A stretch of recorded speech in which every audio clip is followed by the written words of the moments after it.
ለሚገባበት ነገር ላለው ኪሳራ እናንተ ለተበደሉት ነግራችሁ በቃ ቪዲዮ ሰርተን ነበር ሳይሆን ካገኛችሁት ገቢ ላይ እንግዲህ በሚሊዮኖች የሚገኝ ገቢ አግኝታችኋል። ከዛ ነገር ላይ ለተበደሉት ሰዎች ብራቸውን መልሱላቸው፣ ብራቸውን መልሱላቸው።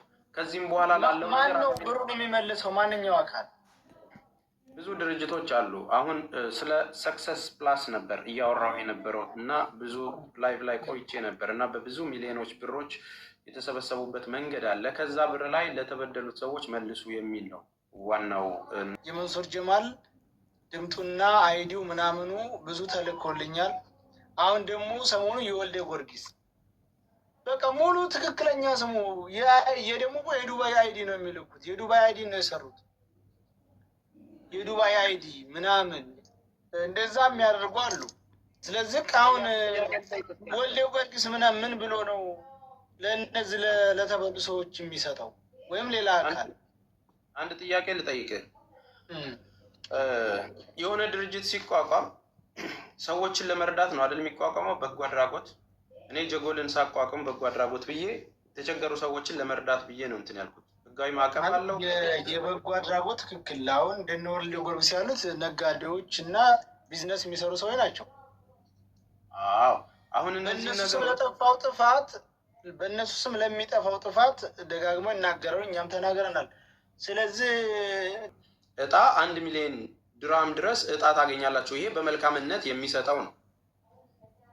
ይህ ማለት ከሱ እቃ ሲገዙ እድለኛ እንዲሆኑ አድርጎ 1 ሚሊዮን በሚል ነገር ውስጥ ቪዲዮ አይቻለሁ።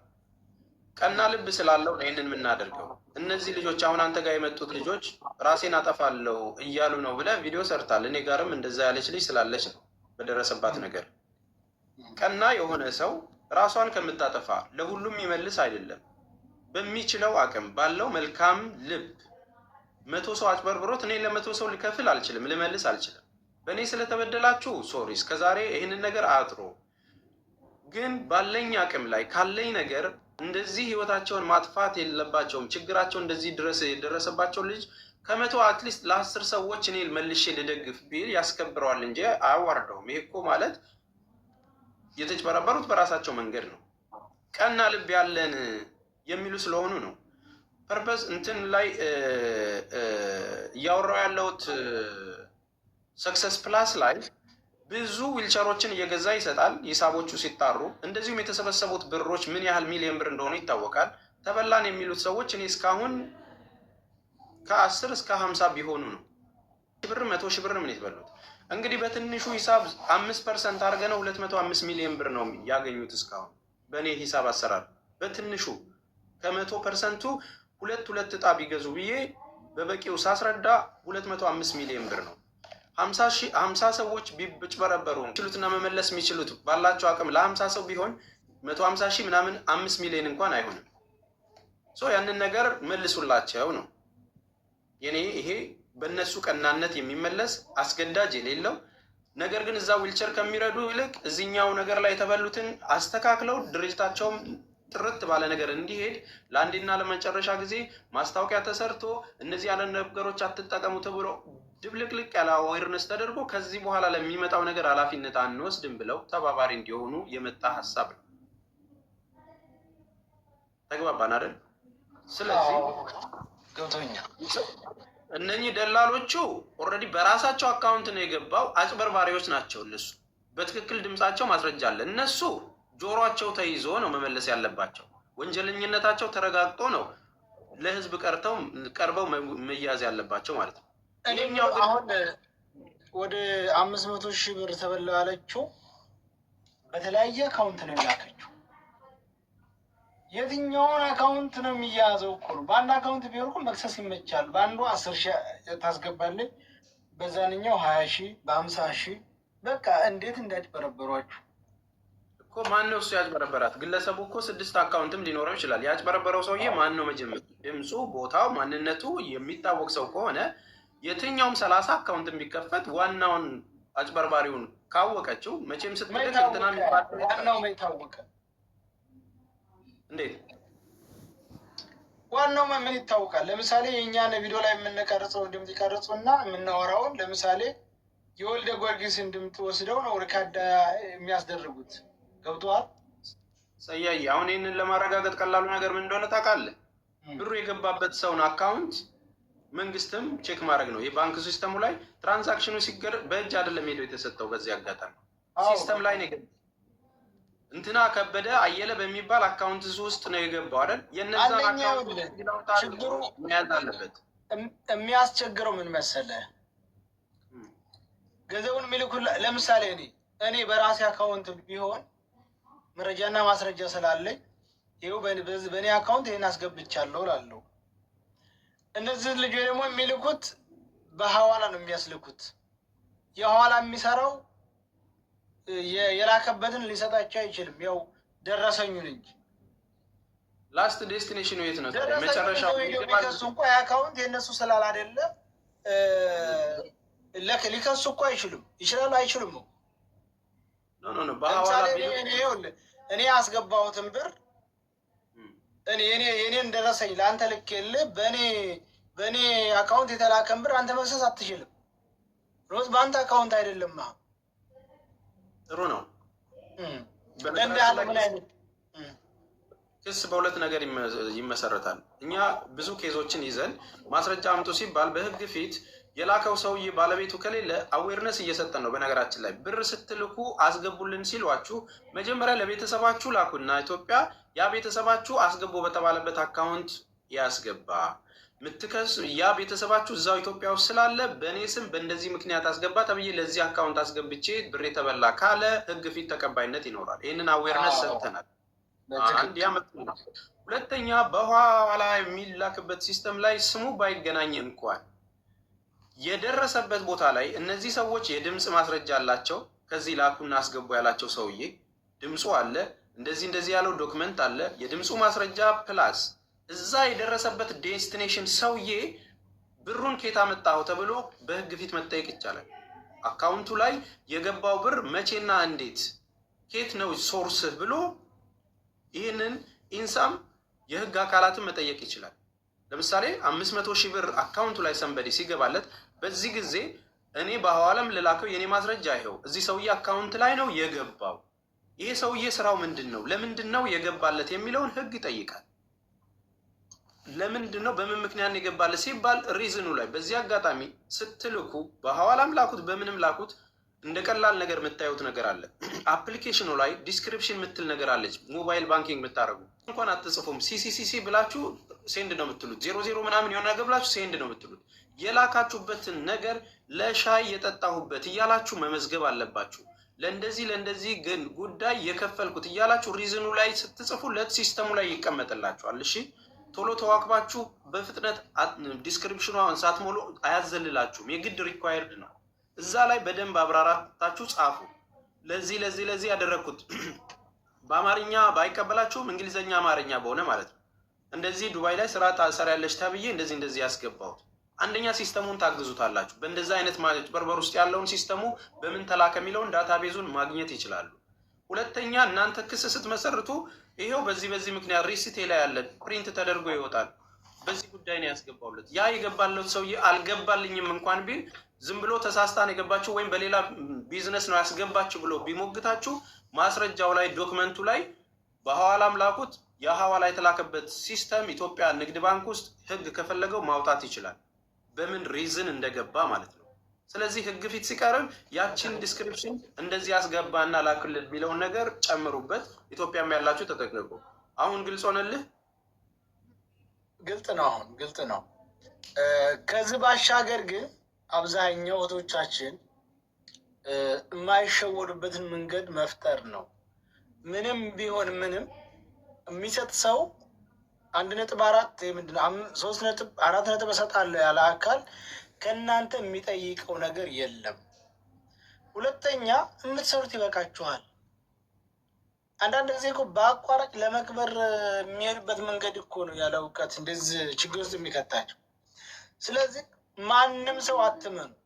ማንም ሰው እንዳለው ቅድም ተስፍሽ እንዳለው በቀጥታ የሆነ ሰው እንኳ ብድር እንኳን ሲጠይቃችሁ እናንተ ዳይሬክት አትላኩ። በቀጥታ ኢትዮጵያ ላለ ለቤተሰቦቻችሁ ይላካል። ቤተሰቦቻችሁ በራሳቸው አካውንት ለዛ ሰው ይሰጣሉ። በኋላ ለመካሰስ ሁሉ ይመቻል። ለምሳሌ ሐዋላ የሚሰራ የብዙ ሰው አካውንት ነው የሚልከው። የብዙ ሰው ሐዋላ የሚሰራ ዝም ብሎ ይልከዋል። ምንም እንትን ሊኖረው አይችልም። ቤተሰቦቻችሁ አካውንት ይኖራቸዋል። ወንድምሽ፣ አባትሽ በሱ ታስገባላችሁ። ከዛ በኋላ የተሰማ አልነበረም እንደ ገና መጣ እስካሁን የለህም። ተስፌ እንዴት ነህ? ሰላም ነው ወይ? ጆካ እንዴት ነህ? እየወራ ነው። ሚውት አድርጌ አይደለም ድምፅ አይሰማም ነበር። ያኛው ገዝትህ ቤት የተዘጋ መሰለኝ። ያለ መሰለኝ የሱ አሁን ቁም ነገር ስንነጋገር አካውንት ተዘግቶ ነው ያንኛው። አይ ለ3 ቀን ያገዱኝ የምንጠይቀማቸው ወርዶች ለምን መሰለህ? አሁን ተስፋዬ አሁን መተህበታል፣ ጥሩ መተህበታል። የእናት ልጅ ቢሆን ማንንም እያወቀ ውስጥ እያወቀ የእናቴ ልጅ ቢሆን ህዝብ እየተዘረፈ እህቶቻችን ላበታቸውን ጠፍ አድርገው ለፍተው ደግሞ የሚያገኙትን ነገር እየተዘረፉ ዝም ማለት አግባብ አይደለም። በመጀመሪያ ደረጃ የተለያዩ መልእክቶችን እያየን ነው። አሁን ሰክሰስ የሚባለው እኔም ከዚህ በፊት ይሄ ነገር አግባብ አይደለም አትኩረቱ ብለን ሰክሰስ የሚባለው ሁሉ ገብተዋል። እኛ ከሜትም አይደለም ግን ተጭበረበረ የሚባለው ይሄ በእኛ ስም የሚባለው በድርጅቱ ስም የሚባለው ራሳቸው ድርጅቱ በባንክ አካውንት የገባ ገንዘብ አለ። ምንድን ብላለች? በፌክ አካውንት ሂዳችሁ እንደዚህ ራሳቸው እዛው ውስጥ የሚሰሩት ኃላፊ የሚባሉት አይደለም የሚያምታቷቸው እየደወሉ እሱ አይደለች እንድትልክ የምታደርጋቸው እሱ አይደለችም። ለሀብቴ ነግሬያታለሁ፣ ታውቃለች። እባክሽ አቡ በአንቺ ስም እንደዚህ የሆነ ኦዲዮዋን ቼክ ማድረግ ትችላለች። እሷ አውርተን አዎ ዘመናዊ አድርገነዋል፣ በባርኮድ አድርገነዋል፣ አሻሽለነዋል ብሎ ራሱ የነገረኝን ነገር መናገር ይችላል መጥቶ። ከዛ ውጪ እኔ ፕሮግራሙ ላይ እንዳልገኝ የምፈለግበት ነገር እዛ ቦታ ላይ እንዳልቀርብ የሚደረግበት ነገር እንደምታዩት ቀላል ነገር ስለሆነ አይደለም።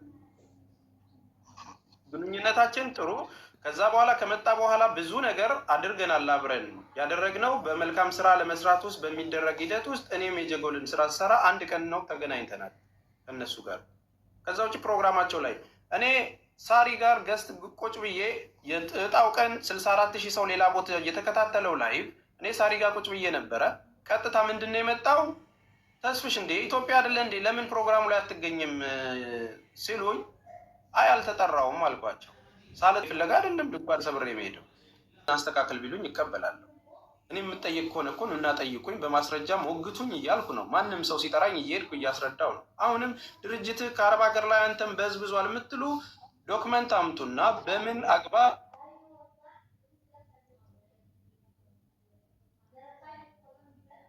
እኔ ለምን እንደምትደውሉና ለምን እንደምትበረግጉ አላውቅም። ፕሊስ አትደውሉ። ጄስ ኦልሬዲ ገጥመናል እኮ ማስረጃ ብላችሁናል አይደል? ተቋረጥም ለእርቅ የሚደውሉብን ሰዎች ብሎ ከማን ጋር የገጠማችሁት? እኛ የሚድረስን ነገር ቆይ ሰይድ አንድ ጊዜ የሚዩት አድርግ። ሰው እያወራ ነው። እሱ ቁም ነገር ነው የሚያወራ። አዳምጥ ዝም ብለህ እያወራን ያለ ነው። እኔ ልንገራችሁ፣ እኔንም ካጭበረቆበርኩኝ አውጥታችሁ በማስረጃ ስቀሉኝ። ይኸው በዚህ ነገር ስታጭበረብር ነበር የሚለውን ማስረጃ አምጥታችሁ ስቀሉኝ። መጀመሪያ ራሴን ተጠያቂ አድርጌ ፍቃድ ሰጭቻችሁ ነው እናንተን እየጠየቅኩ ያለሁት። አትጠይቀኝ ማለት ግን አይቻልም። ሰዎች እየረዳን ነው የምንል ሰዎች አትጠይቁን ግን ማለት በፍጹም አንችልም።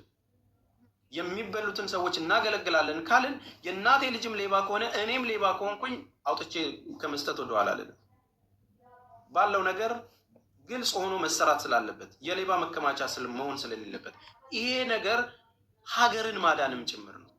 የዚህ ሁሉ የተበዘበዘን $1,000,000 የሚሽከረከረውን ነገር በደላላም በለው በቢሊየን የሚቆጠር ቼን ላይ ሉዝ የሚያደርጉ በበዙ ቁጥር የሚደርሰው ሞራል የሚደርሰው የንብረት እንዲህ ሂሳቡን ደምራችሁታል። 10 ሰው በ400,000 ብር የላከ ሰው እኮ ሚሊዮነር አረጋችሁት። ህገወጥ ደላላ ምን ነው የምታወራው? እኔ የምለው ተስፋዬ አንድ ጥያቄ ነው አሁን አለኝ። ይሄ ዕጣ ከተጀመረ እሱን ተውት። ይሄ የኮመንት ጋጋታ ቴሌግራም ላይ ግሩፕ ፈጥራችሁ ደመወዝተኛ መተሽ እዚህ በኮመንት ጋጋታ ሀሳብ አስቀይራለሁ። ሚዲያውን የጀመርነው እኛ ነን። ሚዲያ ላይ ማንም ሰው ከማንም ሰው በፊት እኛ ነበር ነው። እዚህ መጥሽ ሌላ አምታታላችሁ አጭበረብራለሁ በስድብ እንትን በኮመንት የተቀየረ ሀሳብ የሰውን ሀሳብ ኖ።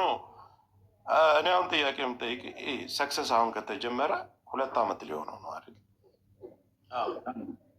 2 ዓመት ሊሆነው ነው። እሺ በ2 ዓመት ውስጥ ምሳሌ አንድ እጣ ለማውጣት ስንት ነው? አንድ ቤቱ ደረሰሽ? እኔ ግራ ነው እኮ የሚያጋባው እኮ እዚህ ጋር የሰው መጠኑ እንትን አለው፣ ገደብ አለው። ያንን ነው ንገሩን እያለን ያለ ነው። ገደብ የለውም።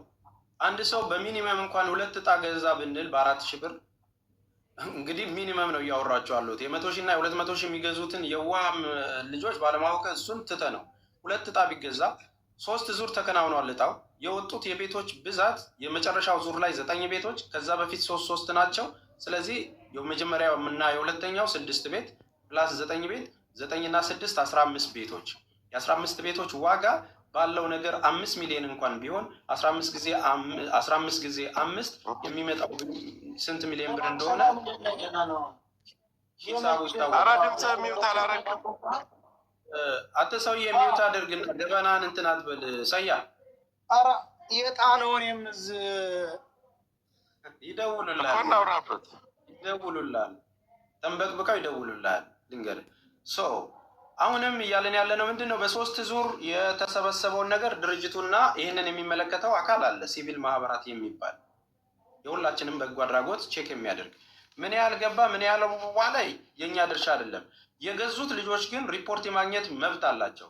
እኔ ጀጎል በጎ አድራጎትን የረዱ ሰዎች በአመት ሪፖርት አድርጌ ይሄን ያህል ገብቶ ይሄን ያህል እንዲዋለ የማለት እና የማሳወቅ ግዴታ አለብኝ። ተግባባን አይደል? ይሄ ወጪ ሆኗል፣ ለዚህ እንደዚህ አድርግ ያለው። ምክንያቱም አካውንት የሚከፈተው በቦርድ ስለሆነ አንድ ሰው የሚያዘው አይደለም። ህጋዊ ፍቃድ የሚሰጠው ደግሞ ሲቪል ማህበራት ነው ለእያንዳንዱ ባንኮች። ከዛ ውጭ ለሚሰበሰቡ ብሮች በዛ ድርጅት የገቡ ብሮች ምን ያህል ብሮች ናቸው የሚለውን ነገር ስንት ሺህ ጣቆር ተቆረጠ የሚለውን በቀላሉ 5% አድርጌላችሁ ነው። አትሊስት በ3 ዙር እንኳን ከ200 ሚሊዮን ብር በላይ ተሰብስቧል። በቲት ሚኒመም 5% ነው እያወራችሁ ያለው። በ2 ዓመት ውስጥ በዚህ በ3 ዙር እንኳን በሚኒመም 5% አውርጄው ነው የምነግራችሁ። አንድ ሰው 4 እጣ እንትን 2 እጣ ብቻ ወይ በልጄና ወይ በስሜ ብሎ የ4,000 ብር ቢገዛ ይህንን ሂሳብ ስትመቱት ኦልሞስት ወደ 200 ሚሊዮን ብር ተሰብስቧል። ከ200 ሚሊዮን ብር ላይ ስንት ዊልቸር ተሰጠ? እሱን ድርጅቱ እንትን ይበል። እኔንም ስጠየቅ እሱም ሲጠየቅ በጥሩ በሆነ በቴዲ ሐዋሳ ቤት ቁጭ ብለን ያንተም ድርጅት ምን አድርጓል፣ የነዛም ድርጅት ምን አድርጓል፣ ኮምፕሌን ነው ስለተቀየረ ስለሰጠ ድርጅታችሁ ስለከሰረ የሚለው ድራማ ይተውና ዋናዎቹ ይቅረቡ። አምባሳደሮቹ ተረጋጉ። ለጊዜው ዋናዎቹ ይቅረቡና ምን ያህል እንደተጭበረበረ ያለውን ነገር እኔ ከዛን በኋላ ተስፋዬ ልመጣልን ነው። ለዛ ድርጅት አምባሳደር መሆኑ በራሱ ኪሳራ እንደሆነ በራሳችሁ አፍ ወጣችሁ ተጸጽተናል ትላላችሁ። ሌባ ስለሆነ ተሸውጃለሁ ጊፍት ስለተሰጠኝ ምናምን በሚለው ድራማዎች ሳይሆን እኔን የምታሸንፉት ለዚህ ወንጀለኛ ለሆነ ድርጅት እያንዳንዱ ነገር ሪፖርት ከቀረበና ከተነገረ በኋላ በእኔ ድርጅትም አምባሳደር ሆናችሁ የተጭበረበረ ሰው ካለ እኔ ነው የሚጠየቅበት ማለት ነው። ነገ ትኬት ቆርጬ መምጣት እችላለሁ። አመትም አይደለም 1000 ዓመት ብታሰር ይኸው ቃሌ ነው ያዙት። ነገ ትኬት ቆርጬ ኢትዮጵያ መጥቼ በህግ ቁጥጥር ስር ላደረግኩት ነገር መጠየቅ ካለብኝ በህግ ለመጠየቅ ሙሉ ቃሌን ውሰዱና ይህንን ሼር አድርጉላቸው። ይህንን ጉዳይ ኢንሳም መያዝ አለባችሁ። ይህንን ጉዳይ የሀገር ቼን ደላሎችን የምትሰሩ የህፃናትና ሚኒስተሮች፣ የሰራተኛና ማህበራዊ ጉዳይ ሚኒስተር፣ የፍትህ ሚኒስተር፣ ኢንተርፖል እያንዳንዱ ነገር ተይዞ እያንዳንዳችን ዎሽ ተደርገን ስካመር የሆነው ዲሲስ ባድ ጋይ ነገር መቅረብና መጥራት አለብን። ካለበለዚያ ሚድን ነገር ስለሌለ ማለት በቃ አሁን አንተ የምትለው ነገር ትክክል ነው። ለምን